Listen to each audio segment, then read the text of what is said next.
So the very first thing we want to do with this guy's haircut, and during the consultation, I always ask him how long he hasn't gotten a haircut for.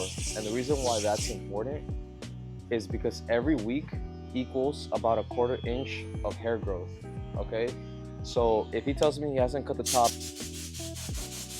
if he tells me he hasn't gotten a haircut in a month, that means we should take about an inch from the top of the hair so we can get it a consistent cut every single time. Now with the number 2 guard lever open, we're gonna flake out as we go up, and that's gonna help us blend it into the top very, very smooth without us having to do any extra clipper over comb work. Now let me show you what it looks like if you don't flick out. If you just go like this, you see how we're making a line right here? Then we're gonna need to come with our clipper over comb and blend it manually. And you could definitely do that if you got time. If you got time, yeah, you got all the time in the world, you could definitely do that. And you know, blend it in manually and blah, blah, blah, blah. But if you don't have the time and you wanna do fast haircuts with high quality, practice going all the way up with your clipper. So I'm gonna go in here, I'm gonna go all the way up. And it's gonna help me blend it in smooth. And I'm not really taking it out too much, because once I take it out, like if I go like this, then you're gonna make a hard line. So really, you wanna keep going all the way. Pretend there's like a little ramp here, and the ramp is slowly getting away from his head at the top. So let's say this is his head. We're just going like this. We're creating a small angle, right? It's not big like that. It's just kind of like a small angle out.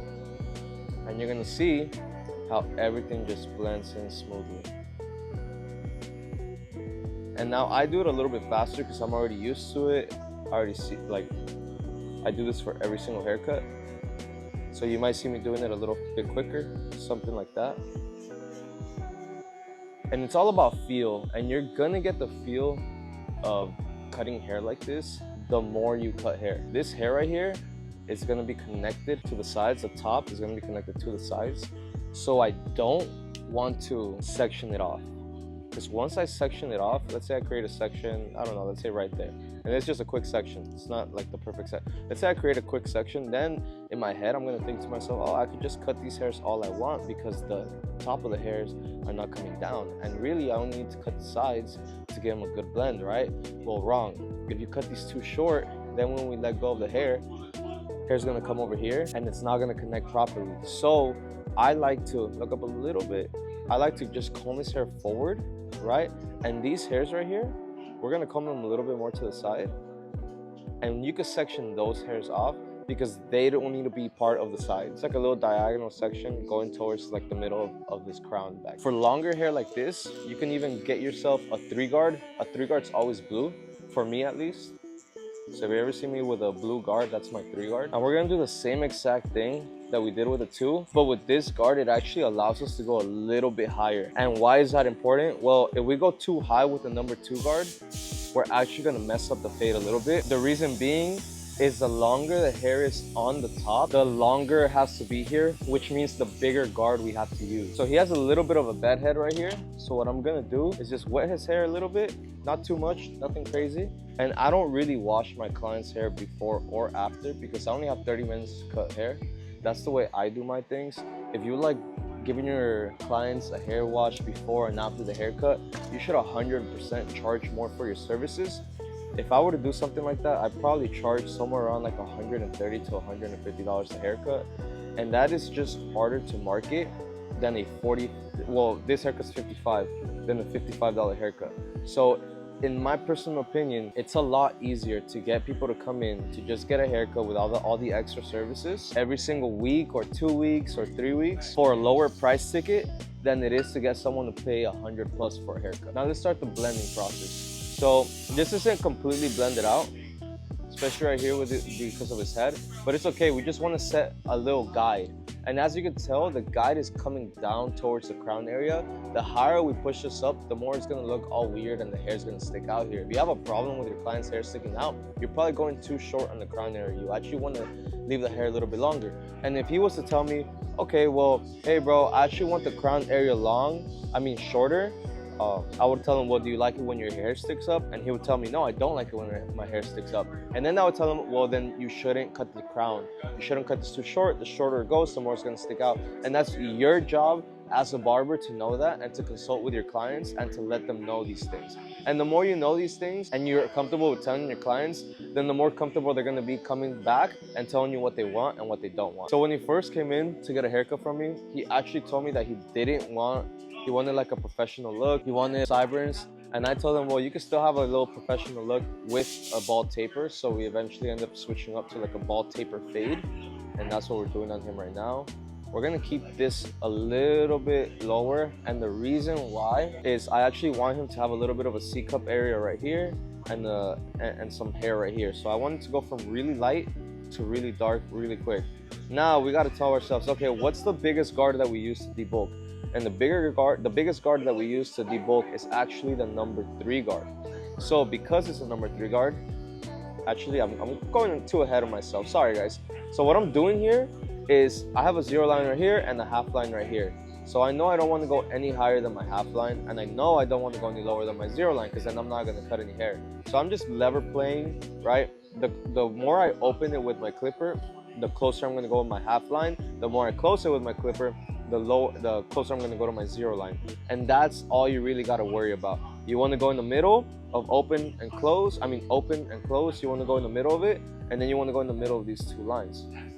And you just want to kind of play and feel, stretch the skin. If you struggle with a spot, always stretch the skin so you can see a little bit better of a view, so you can isolate that part that you're trying to cut. Use the corner of the blades and it should blend in pretty smooth. Okay, so now we have our base and our finish, right? So our ceiling and our floor. Just think of it as a ceiling and a floor. So now all the guards in the middle that we need to do them in proportionate lines.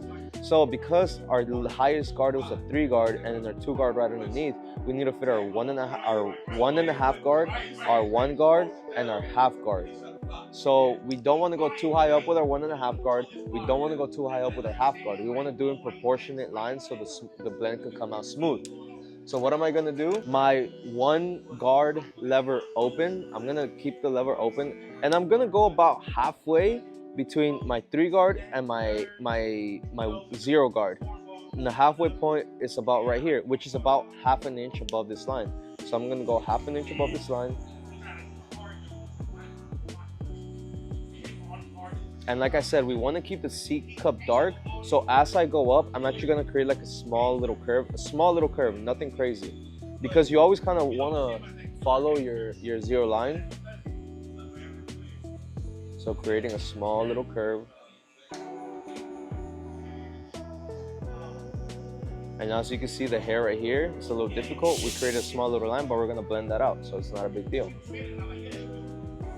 With our half guard all the way open, we're gonna go right underneath this line right here. We're not worried about this line right now. We're gonna go smooth strokes. I'm using most of my corner. You can see his hair being touched right here with my clipper, but it's not cutting because I'm actually elevating it out. So let's say this is his head. I'm not going like this, I'm going like this. So his hair up here might be touching it, but it's not gonna cut. You can see his hair moving. Okay, now I'm gonna close it halfway and I can hear the hair cutting. Sometimes it's more of a hearing thing than a seeing thing. With our 1 1/2 guard lever open, we're gonna go right underneath our 2 guard. And the more we flick out, the less we're gonna create a line. We created a small little line here because we didn't flick out properly. And that's just gonna mean a little bit extra work for us to come back and blend it out. It's not the end of the world, but if you flick out properly, you can actually get rid of that line so that you don't have to come back and take care of it. So now we're actually gonna give him a taper fade. And with a taper fade, I like to do a 1 1/2 guard lever open here. And you can see how light it became. And like I said, we're blending straight into our 2 and 3 guard work that we did up here, just like that. And we're about to get to the detail work. And the detail work is where your blend is gonna come alive, because it doesn't matter how good your steps are if you can't identify the dark spots that are actually making your fade not look smooth. And that's all that hair cutting really is. Or actually, that's what high level barbering is about, okay? It's about analyzing, seeing the dark spots and just blending them. So now with my one guard lever open, I'm gonna go right underneath where I went. And why am I doing that? Well, because everything underneath that one guard, I wanna come with my one guard. Everything underneath the 1.5 guard that we just did, I wanna go with my one guard lever open. And you can easily get your 1.5 guard and close the lever, but I like doing this because it just cuts nicer in my personal opinion. I just don't wanna confuse you guys. That's my method, that's my reasoning of doing it. So this is all the way open. I hope you guys are enjoying the video, and if any of my content has brought value to you or to your career, please consider leaving a like and subscribing. Thank you guys for watching. Just like that. Now I'm gonna come with my liners. I'm gonna get this. Make sure you have sharp liners. It doesn't matter how good you are at cutting hair. If your liners aren't sharp, it's extremely difficult to get this line right. And don't overthink this line. It's really just as hard as just as easy as following the natural line. It doesn't have to be the sharpest line in the world. You don't have to go extra with it. And we're going just like that. And like I said, we want to go for more like a nice professional look, right? So we don't want the lines to be extra sharp, but we do want them to be clean, nice and clean. And now I'm just detailing wherever I feel like it needs to be detailed. So what am I looking at right here? The only thing that I'm looking at right here, the reason why I went a little bit higher with my zero line is because it looked a little too dark there, and we needed to look lighter. So last thing that I'm looking at is this little spot right here. That tiny little spot. I know it might not be a big deal, but you can just get some scissors and work around that spot. Don't touch that spot too much. So this is the spot I'm looking at right here, right at the tip of my scissors or my shears. I'm working around it, specifically underneath it, to match the lightness of that spot and to make the blend look smooth.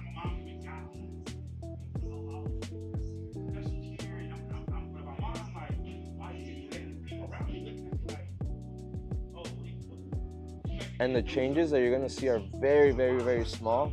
Some people might not even be able to see them, but they're there. Okay, now I'm gonna go with my half guard with my no guard lever open.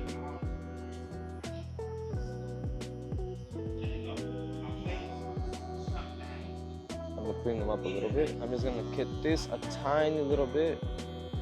It's a little too bulky right there. I'll get some of that bulk. I'm gonna take this off him because it's actually in my way. I'm just cutting a little bit. I just want to see a little bit of hair being cut.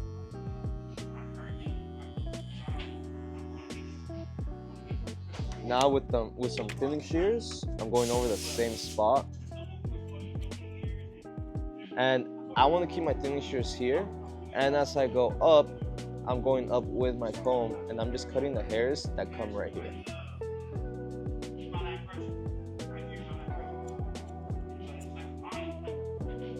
Okay. All right, let's do the back really quick. I'm not gonna do the other side because the other side is the exact same thing. So don't worry about, well, I get always comments, what about the other side? What about the other side? Guys, it's the same thing. It's the same thing. One side, whatever you do on one side, you want to do on the other side, or else they're not gonna look the same. And now we're gonna do the same exact thing. We're gonna go up, but this time we're gonna do it a little bit faster. I'm gonna show you guys why the method works. So I'm gonna go all the way up here, and I'm gonna start setting myself up. He has a lot of bed head right here, so I don't want to cut any of that.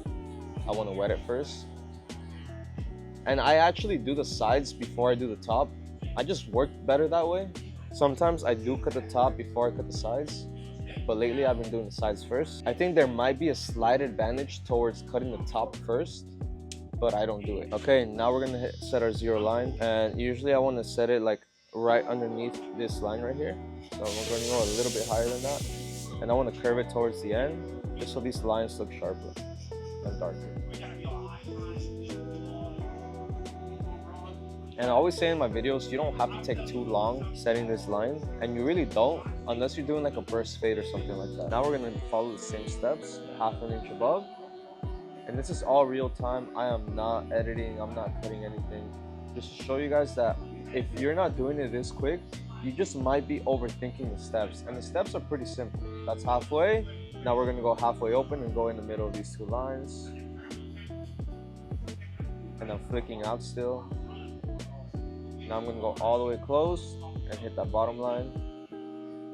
And I'm flicking out still. And that should be good to go. Now we're gonna create the same steps. Half an inch above, flicking out. If we flick out, look at how like it starts to blend in a little smooth, right? If we don't flick out, we make a hard line. See the difference between this and this? This is a soft line, this is a hard line. How do we not create soft lines? You gotta tell yourself how to not create soft lines, okay? You wanna flick out. You wanna flick out with the hair. You wanna follow the shape of the head, right? That's how you create. And it looks like I'm digging in. I actually don't wanna promote that. I just wanna promote this. Creating soft lines. Look down a little bit, bro. Look down a little bit. I'm asking him to look down. The reason being is his hair naturally wants to come out, right? Because the occipital bone, I want to come back, and it's uncomfortable for me to cut hair like this. So I want to cut hair going up. But if I go up, guess what? I'm going to cut these hairs. I can't do that. So I'm asking him to look down. And usually I tell them to look down. I don't push their hair. So I tell them to look down so that way I can go straight up. You always want to be comfortable, feel comfortable when you're cutting your client's hair. Obviously, the more comfortable you are, I believe the better the result will be. Okay, so this 1.5 guard, because we flicked out properly and because we created a smooth line, it actually blends straight into our 2 guard. So now with our half guard lever open, we're actually gonna blend straight into the 1.5, into the 1 guard lever open. So I'm flicking out, I'm creating a smooth flicking out motion. And like I said, fast quality haircuts, they all come from being able to blend 1 guard straight into the other. They all come from your ability to flick out and create soft guidelines.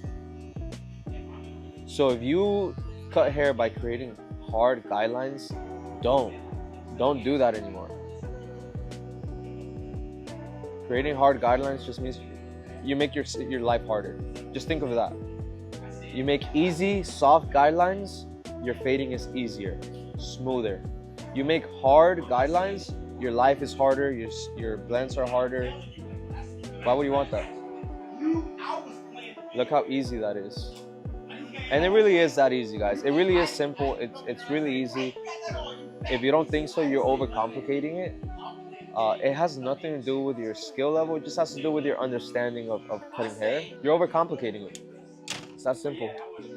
So now we're gonna, I'm at a weird angle, so I'm actually gonna turn in. That wasn't a good idea for me because I might have messed this up. So I'm gonna go here. And that is the final result. Look at how smooth and crispy the blend looks.